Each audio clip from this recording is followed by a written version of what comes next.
جب انسان پورا ٹوٹ جاتا ہے اور جب کوئی چاروں جانب اس کا مددگار نہیں ہوتا تو رب تو ہوتا ہے نا، اللہ تو اس کا مددگار ہوتا ہے نا، وہ تو پھر اپنے اس بندے کی مدد کرتا ہے نا، پھر وہ تو توانائی دیتا ہے نا، وہ تنہا نہیں چھوڑتا، وہ تو آنسوؤں والوں کے آنسوؤں پہ بڑا کرم فرماتا ہے، وہ تو قسم پرسی میں آ جاتا ہے، اس کی رحمت بڑھ کے استقبال کر لیتی۔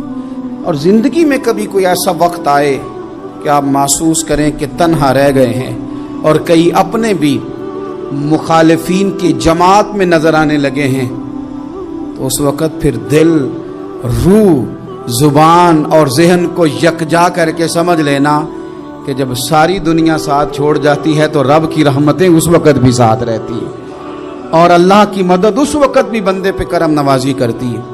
آزمائش آ جاتی ہے، بڑے بڑوں پہ آ جاتی ہے، لیکن بعض اوقات بڑی تکلیف ہوتی ہے جب اس بندے کو لوگ کٹہرے میں کھڑا کر دیں جس کا جرم ہی کوئی نہیں، اس شخص سے لوگ سوال جواب شروع کر دیں جس بیچارے کے خیال میں بھی وہ بات نہیں، پھر وہاں وضاحتیں دینا، نہ کردہ گناہوں کی وضاحتیں دینا، یہ بڑا بوجھ بنتا ہے، بڑی تکلیف ہوتی، اور لوگ کرتے ہیں یہ کام۔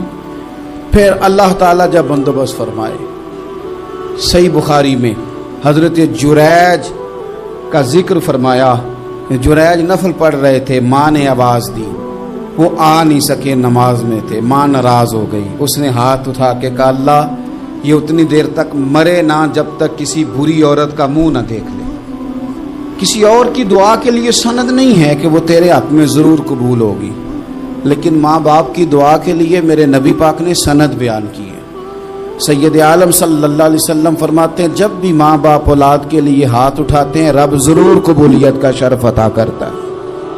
تو جہاں سند موجود ہے نا، کچھ افتتاح ابا جی سے بھی کرا لینے چاہیے، کچھ کام شروع کرنے سے پہلے صرف اماں سے ہی دعا کرا لینی چاہیے، یہ والا افتتاح بھی بڑے کام کا ہے کیونکہ یہاں سند بیان کر دیا میرے نبی کریم۔ تو جناب جریج کی ماں ناراض ہو گئی، کہنے لگی اللہ اس نے میری بات نہیں سنی، اب تھے تو وہ نیک، لیکن رب کریم کی حکمت کا تقاضا ہے، ماں کی دعا کو بھی قبول کرنا تھا، اللہ نے آزمائش میں مبتلا کر دیا۔ والدہ تو چلی گئیں، وہ ایک خیمے میں، ایک کٹیا میں، ایک جھونپڑی میں عبادت کرتے تھے، اللہ کو یاد کرتے تھے، رب رب کرتے تھے، اور لوگ ان کی بڑی تعریف بھی کرتے تھے، لوگ ان کے ارادت مند بھی تھے، عقیدت مند بھی تھے، اہل محبت بھی تھے۔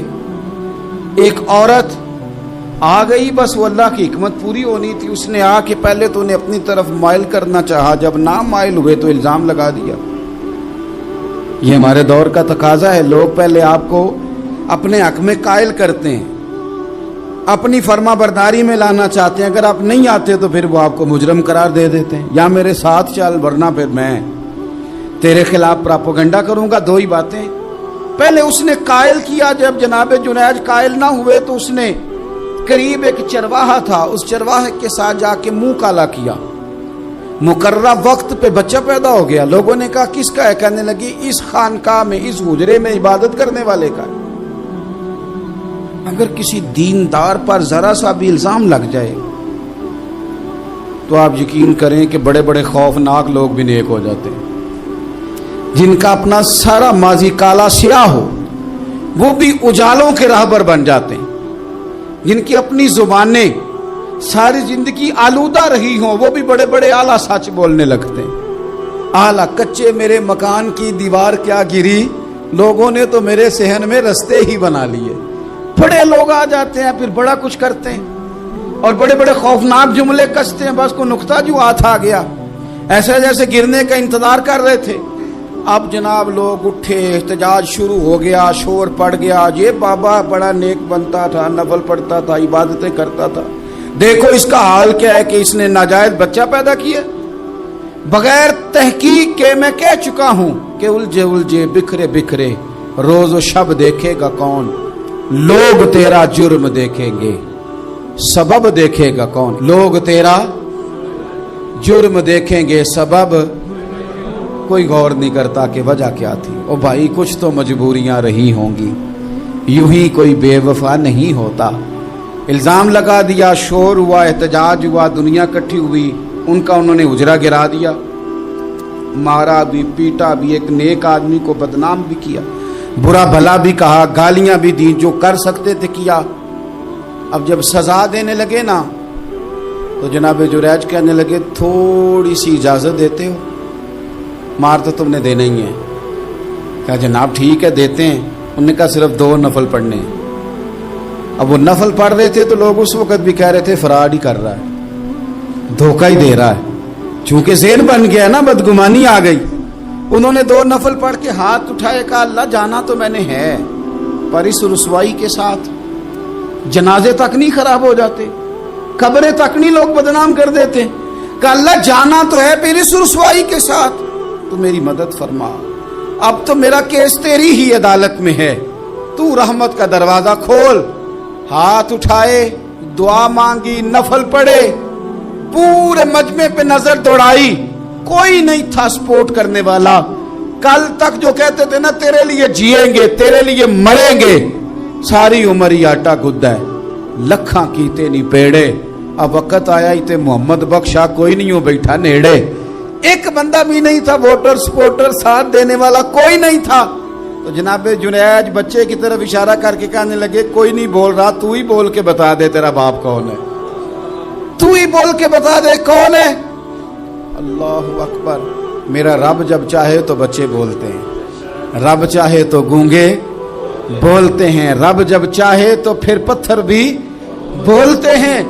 جب کہا نا تو ہی بتا تو بچہ بولا، اور بول کے کہنے لگا میرا باپ جریج نہیں، میرا تو وہ ہے جو بکریاں چرانے والا ہے، وہ میرا باپ۔ جب رب کریم نے توفیق دی تو بچہ بول پڑا۔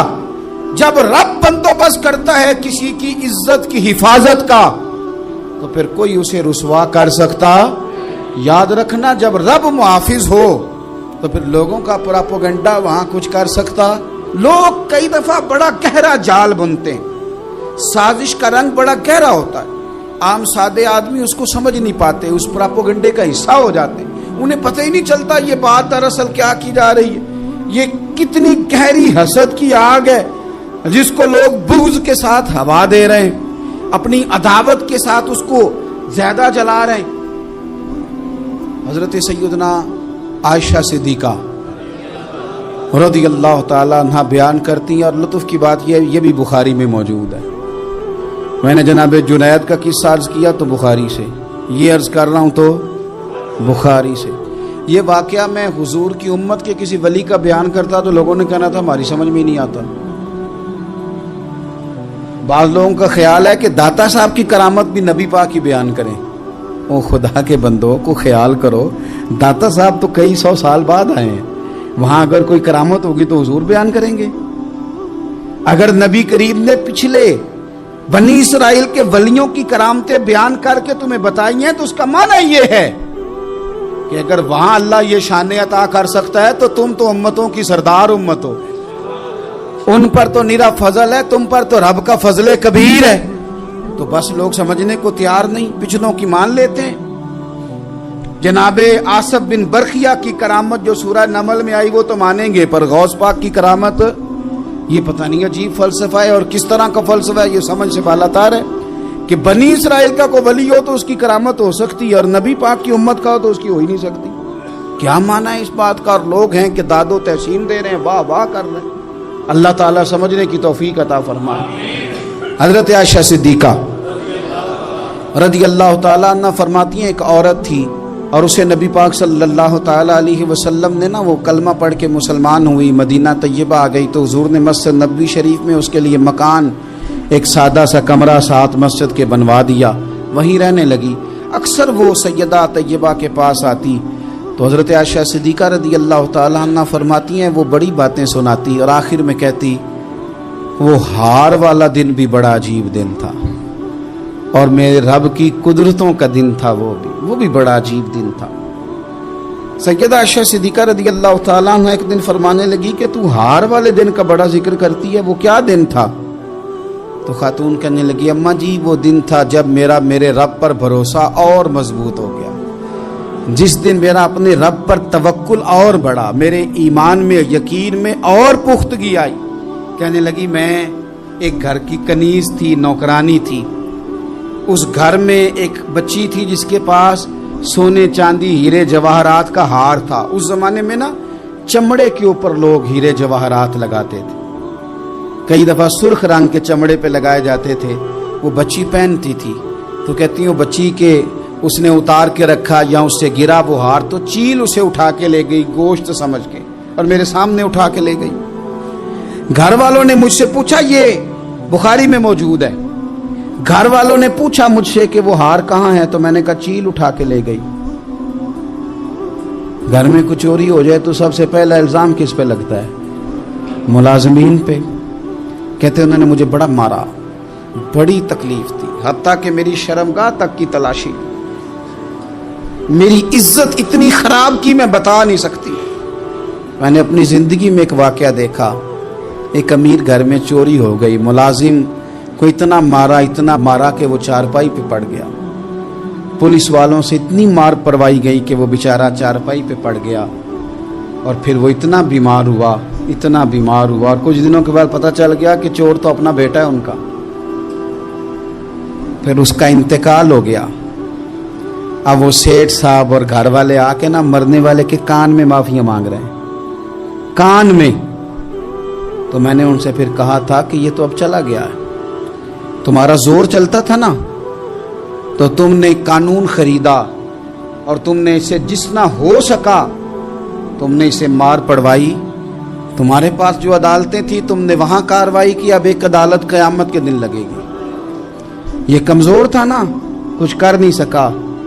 میرے نبی پاک صلی اللہ علیہ وسلم نے فرمایا، سن لو، اگر سینگ والی بکری نے بغیر سینگ والی بکری کو تکلیف دی ہوگی نا تو قیامت کے دن اسے بھی بدلہ دینا پڑے گا کہ تیرے پاس سینگ تھے اور تو نے اسے مارا تھا۔ وہ خاتون عرض کرتی ہے سیدہ عائشہ کی خدمت میں کہ مجھے بڑا مارا، مجھے تکلیف دی، میں کہہ رہی تھی کہ میرے سامنے چیل لے گئی ہے، پر وہ نہیں مان رہے تھے، اماں جی انہوں نے مجھے بڑا مارا۔ حضرت عائشہ صدیقہ کہتی ہیں پھر کیا ہوا؟ کہنے لگی اماں جی جب کوئی میرا مددگار نہ رہا، مجھے تکلیف دے رہے تھے، رسوا کر رہے تھے، تو میں نے اپنے رب سے مدد چاہی، میرے رب کی طرف میں نے توجہ کی، میں نے کہا مالک اب تو ہی میرا مددگار ہے۔ کہتی ہے وہ مجھے مار رہے تھے تو وہ چیل جو ہار لے گئی تھی وہی لے کے واپس آ گئی، اور ہمارے سروں کے قریب لا کے اس نے جب اس ہار کو پھینکا، وہ مجھے چھوڑ کے سائیڈ پہ ہوئے، وہ میری بے گناہی جان گئے، لیکن آپ کو بتاؤں اس دن سے میرا اپنے رب پر یقین اور بڑھ گیا۔ ٹوٹے دلوں میں تو رب ملتا ہے، جب لوگ تانے دیتے ہیں، جب لوگ تکلیف دیتے ہیں، جب آپ بالکل ٹھیک چل رہے ہوتے ہیں، جب آپ محنت کر رہے ہوتے ہیں، جب آپ مخلص ہوتے ہیں، جب آپ جد و جہد کر کر کے تھک جاتے ہیں، اور لوگ جب پوری طور پر تانا زنی کر باتیں سننے کو جب ملتی ہیں،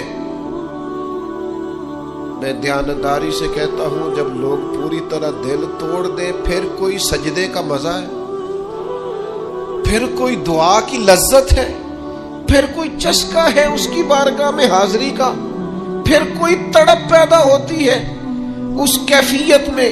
وہ جب لوگ آپ کو پوری طرح تکلیف دیں اور سارے اسباب ظاہری ختم ہو جائیں، وہ جو لذت ہے نا اللہ کی بارگاہ میں جڑنے کی، وہ تعریف والوں کو کئی دفعہ نصیب۔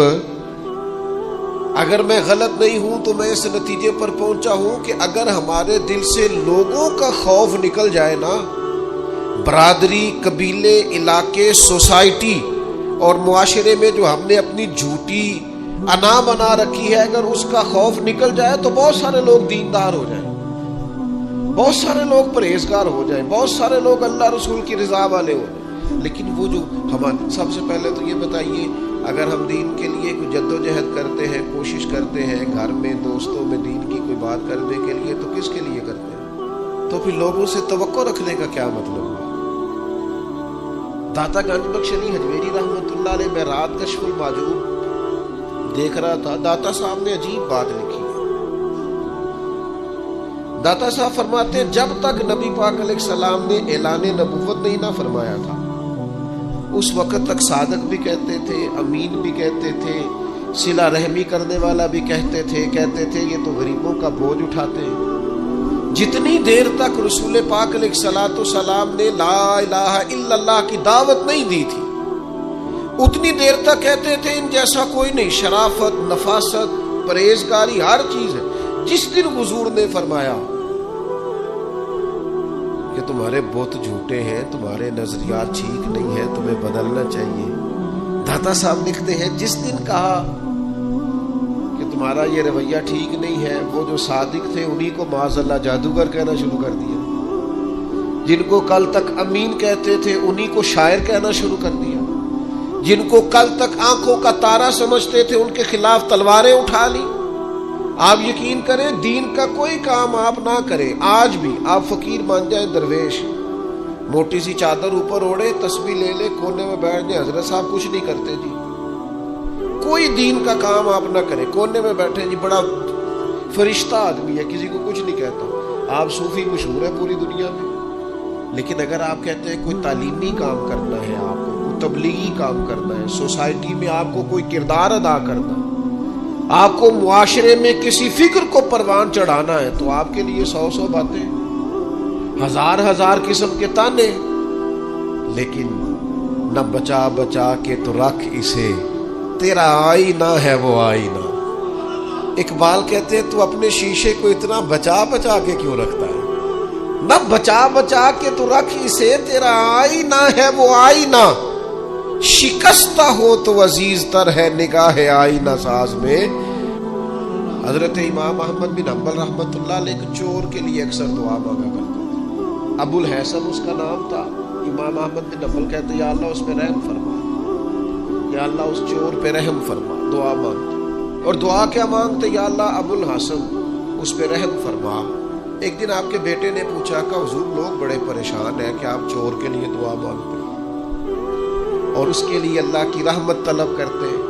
تو امام احمد بن حنبل نے بڑی انوکھی بات کی، کہنے لگے اس چور نے مجھے حوصلہ بڑھا دیا. آپ فرمانے لگے دین کی ایک بات کرنے کی وجہ سے جب مجھے بادشاہ نے گرفتار کیا اور مجھے تھانے لے جایا گیا اور کوتوال مجھے بند کر رہا تھا، تو میں دیندار آدمی تھا، ساری زندگی پڑھنے پڑھانے والا تھا. سارے مجرم نہیں جیلوں میں جاتے، جیلوں میں تو حضرت یوسف علیہ السلام جیسے لوگ بھی رہے ہیں. فرماتے ہیں مجھے لے جایا جا رہا تھا تو کچھ کیفیات تھی کہ لوگ کہیں گے جناب جیل میں.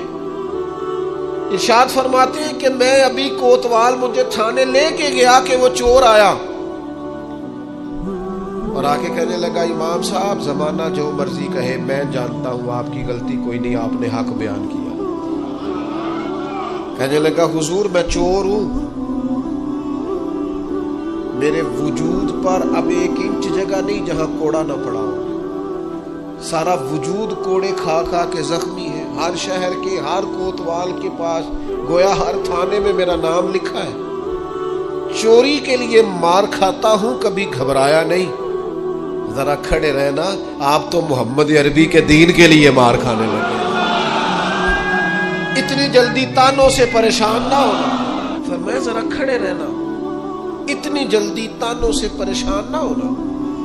زخم پہ زخم کھا کے جی، خون جگر کے گھونٹ پی، آہ نہ کر لبوں کو سی، یہ عشق ہے کوئی دل لگی نہیں. ذرا ٹھہرنا پھر اگر آپ اس کام کے لیے آئے. آپ فرماتے ہیں مجھے اس کی بات نے اتنا حوصلہ دیا کہ پھر مجھے کسی چیز نے پریشان ہی نہیں کیا. ایک شخص نے نا ایک بندے سے قرض مانگا، اس نے کہا مجھے قرضہ دو. وہ کہنے لگا کہ کتنا قرضہ؟ اس نے کہا 1000 دینار. دینار سونے کا ہوتا تھا، درہم چاندی کا ہوتا تھا. 1000 دینار چاہیے. اس نے کہا کوئی گواہ ہے تیرے پاس؟ غریب کا گواہ بھی کوئی نہیں بنتا. کبھی الجھ جائے نا کوئی بندہ تو کئی اپنے بھی کہہ دیتے ہیں کہ ہم اس کے قول فعل کے ذمہ دار نہیں ہیں. ایک غریب آدمی کو قرض کی ضرورت پڑ گئی، 1000 دینار چاہیے.